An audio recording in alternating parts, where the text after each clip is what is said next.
How to change your ChatGPT payment method. So the first thing you'll need to do is open up your browser and head to chatgpt.com and make sure you're signed into your account. Now you can also use the ChatGPT app on your mobile device. Then click on your profile on the bottom left side. Now you want to click on settings. Now once you're in the settings page, you want to go down to billing and click on it. And this should load the billing page. Now you want to scroll down and you should find payment methods here.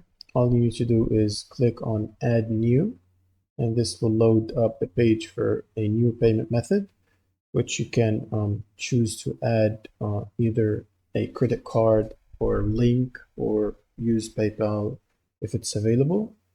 Now you can click on new method and you can either link a new card or use Google Pay or other available options for your country. And once you fill out the information, you can click on continue and the payment method should be linked. And then you can go and remove the old one and set the new created one as the default, or you can set the other one as default and leave the old one if you want to.